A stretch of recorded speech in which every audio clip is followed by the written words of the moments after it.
оңой жолу. Эвалан сайтында описаниядагы ссылка аркылуу өтүңүз жана катталыңыз. Бир күндүк, бир жумалык, бир айлык депозитке акча салыңыз. Жыйынтыгын бир күндө байкаңыз. Бардыгы сиздер үчүн. 35ке чыккан Назира Айтбекова туулган күнү менен ата апа экоңорго миң алкыш. Бүгүн теле алып баруучу Назира Айтбекованын туулган күнү. Ал туулган күнү тууралуу социалдык тармактагы баракчасына раматылык таятам 60 жашына эле чамынып, сакал мурут өстүрүп алып, 80ге чыгам деп эле кыйкыра берчү. Анын сынарындай мен дагы 30га чыгып алып эле 40ка чыгып калдым деп кыйкыра бермей адатым бар. Бир жаш жигит Назира эже канчадасыз дейт. 35ке чыгам десем, маанайды жаман буздуңуз да, пландарым бар болчу. Эмдигиде жашыңызды айтпай эле коюңузчу эч кимге, деп тамашалады эле. 35ти капка ката албай экенсиң, шибене сыңары. Уялып же жашыра турчу эч нерсе жок.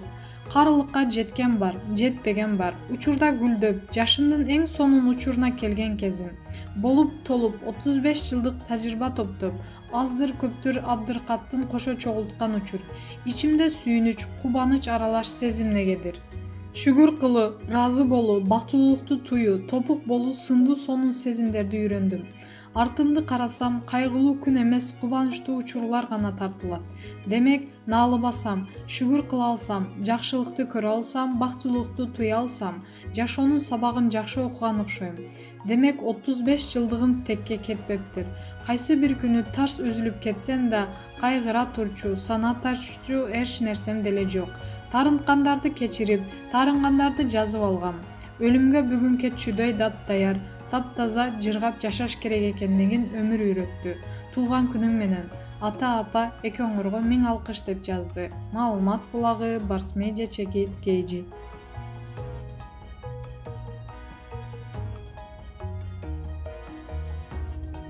Садыр Жапаров Сооронбай Жээнбеков Роза Отунбаеваны ээрчитип ата бейитке берди.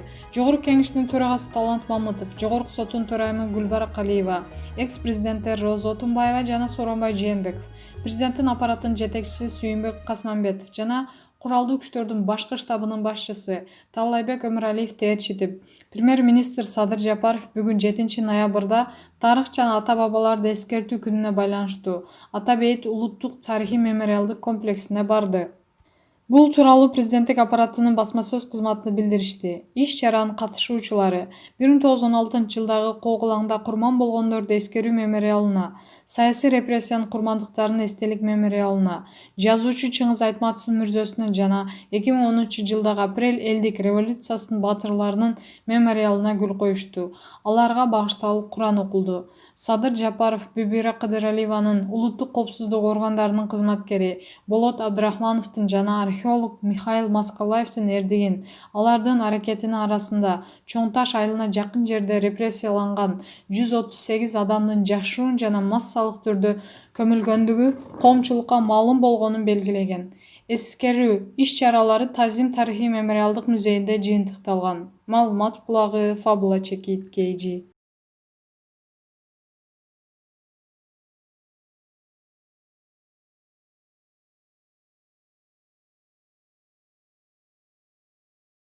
Өмүрбек Бабанов Жапаров менен жолугушкандан кийин оюн өзгөртүп шайлоого барбай турганын билдирди. Саясатчы Өмүрбек Бабанов президенттик шайлоого катышпай тургандыгын билдирди.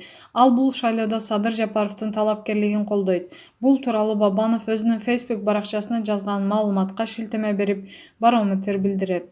Улуу урматтуу кыргызстандыктарым, өлкөбүздөгү саясий экономикалык абал курч экендиги бардыгыбыз көрүп турабыз. 5-октябрда элди толкуткан кесепеттерди түп тамырын жоюп, тезинен өнүгүү жолуна түшүүгө бизде мүмкүнчүлүктөр бар. Кечээ 6-ноябрда Садыр Нуркожоевич менен жолуктум. Өлкөбүздү өнүктүрүүгө керек болгон терең маселелерди ачык талкууладык. Өлкөбүз эркиндикти туу тутуп, демократиянын угунда гана тез өнүгүү аларына окшош пикирде экендигибизди ачык көрдүм.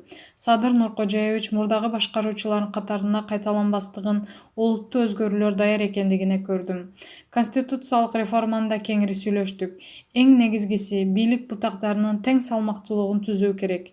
Сот системасынын толук кандуу көз карандысыздыгын камсыздап, парламентти күчтөндүрүү керектигин гана так түшүндүк. Мени колдоп келген бардык адамдарга, тилектештериме ыраазычылык билдирем. Партиялаштарым менен акылдашып, Кыргызстандын президенттин кызматына өз талапкерлигимди көрсөтпөөнү чечтим. Садыр Нуркожоевдин талапкерлигин колдоо чечимин кабыл алдым, деп жазган Бабанов. Маалымат булагы Барометр чекит КЖ